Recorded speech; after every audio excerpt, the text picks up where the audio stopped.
అమరావతికి సంబంధించి YSR Congress party stand అన్నది క్లియర్గా లేదు.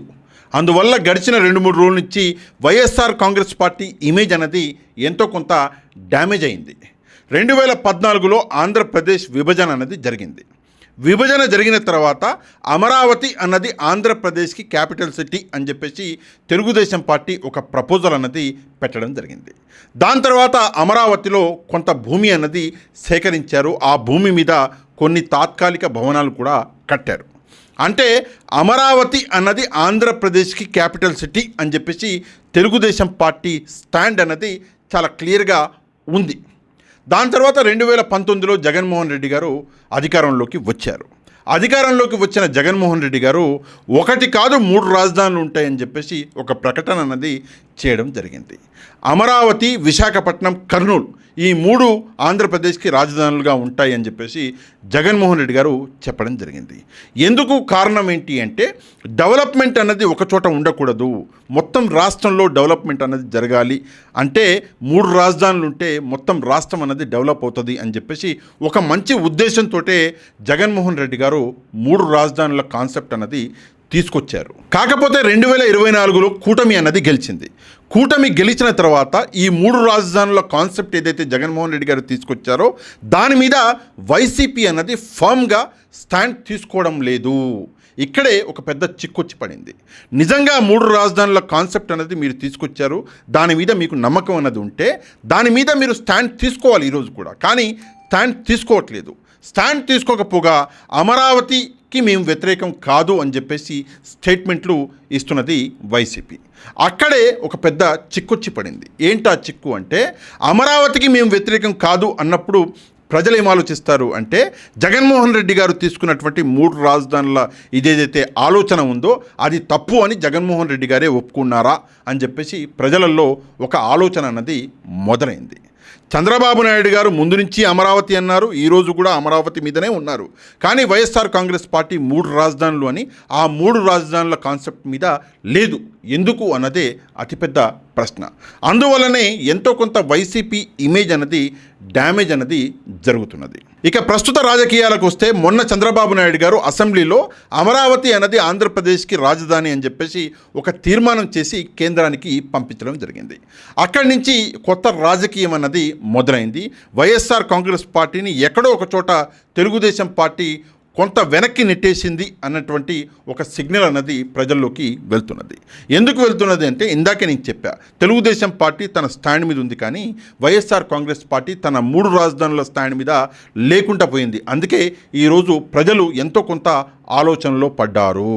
అండ్ ఇంకో విషయం ఏంటంటే అమరావతి రాజధాని అని చెప్పేసి ఒక తీర్మానం చేసి పంపించాక 3 రాజధానుల కాన్సెప్ట్లో మరి కర్నూలు ప్రజలు కానీ స్పందించలేదు, కర్నూలులో ఉన్నటువంటి వైఎస్ఆర్ సిపి నాయకులు స్పందించలేదు, ఇటు మనం చూసుకుంటే విశాఖపట్నం ప్రజలు స్పందించలేదు, విశాఖపట్నంలో ఉన్నటువంటి వైసీపీ నాయకులు కూడా స్పందించలేదు.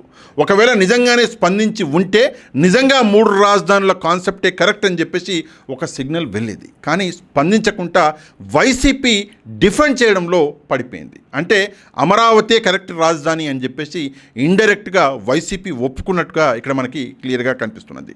ఇక వైఎస్ఆర్ కాంగ్రెస్ పార్టీ నాయకుల గురించి కూడా మనం మాట్లాడుకోవాలి. ఒకవైపు సజ్జల గారేమో మాకు అమరావతికి మేము వ్యతిరేకం కాము అని చెప్పేసి మాట్లాడతారు, మరొక వైపు బొత్స గారేమో అసలు ఆ తీర్మానం వేస్ట్ అన్నట్లుగా మాట్లాడతారు.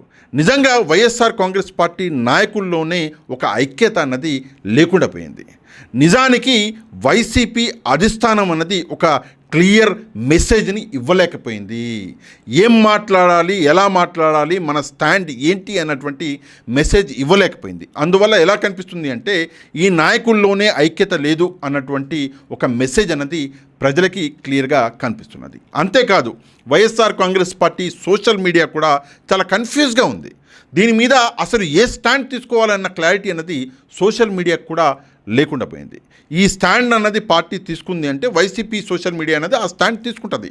కానీ వైసీపీలో ఒక నాయకుడు ఒకటి, ఇంకో నాయకుడు ఇంకోటి మాట్లాడుతుంటే ఏ స్టాండ్ తీసుకోవాలో ఎవరికీ అర్థం కాని పరిస్థితులు ప్రస్తుతం కనిపిస్తున్నాయి.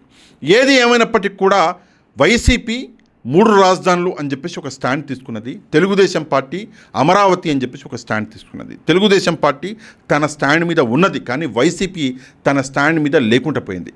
ఇక్కడే వైఎస్ఆర్ కాంగ్రెస్ పార్టీ ఓటమి అన్నది క్లియర్గా కనిపిస్తున్నది. ఒకసారి జగన్మోహన్ రెడ్డి గారు బయటికి వచ్చి ఏదో ఒకటి క్లారిటీ అన్నది ఇస్తే ఈ కన్ఫ్యూజన్ అనేది దూరం అవుతుంది. లేకపోతే పార్టీకి జరుగుతున్నటువంటి ఈ డ్యామేజ్ ఇంకా పెరిగే అవకాశం ఉంది. ఎందుకంటే రేపో ఎల్లుండో దీన్ని అంటే ఈ ప్రస్తావన ఏదైతే పంపించారో దీన్ని పార్లమెంట్లో పెడతారు. పార్లమెంట్లో పెడితే మళ్ళీ అది 1, 2, 3, 4 రోజులు మళ్ళీ ఆ న్యూస్ అన్నది నడుస్తూనే ఉంటుంది. అన్ని రోజులు పార్టీకి ఒక డ్యామేజ్ అనేది క్రియేట్ అయ్యే అవకాశం ఉంది. కాబట్టి జగన్మోహన్ రెడ్డి గారు ఇమ్మీడియట్గా బయటకు వచ్చి దీని మీద మాట్లాడితే బాగుంటుంది. ఎందుకంటే సజ్జల గారు మాట్లాడారు, కన్ఫ్యూజన్ అనేది పెరిగింది. దాని తర్వాత బొత్స గారు మాట్లాడారు, కన్ఫ్యూజన్ అనేది ఇంకా పెరిగింది. ఆయన తర్వాత మరికొంతమంది నాయకులు మాట్లాడారు, కన్ఫ్యూజన్ అనేది పెరుగుతూనే ఉంది. కాబట్టి దీనికి ఎక్కడో ఒక చోట జగన్మోహన్ రెడ్డి గారు పులి స్టాప్ పెడితే బాగుంటుంది అన్నది నా యొక్క పర్సనల్ ఆలోచన. నెక్స్ట్ వచ్చేసి 3 రాజధానుల కాన్సెప్ట్ అనేది ఒకవేళ మీరు ముందుకు తీసుకువెళ్ళలేకపోతే అది మీరు చేసిన ఒక తప్పుగా ఎప్పటికి కూడా చరిత్రలో నిలిచిపోద్ది. అందుకే ఒకసారి ఆలోచించి ఈ 3 రాజధానుల కాన్సెప్ట్ అన్నది నిజంగా చాలా మంచి కాన్సెప్ట్. ఒకే చోట డెవలప్మెంట్ అనేది ఎందుకు ఉండాలి?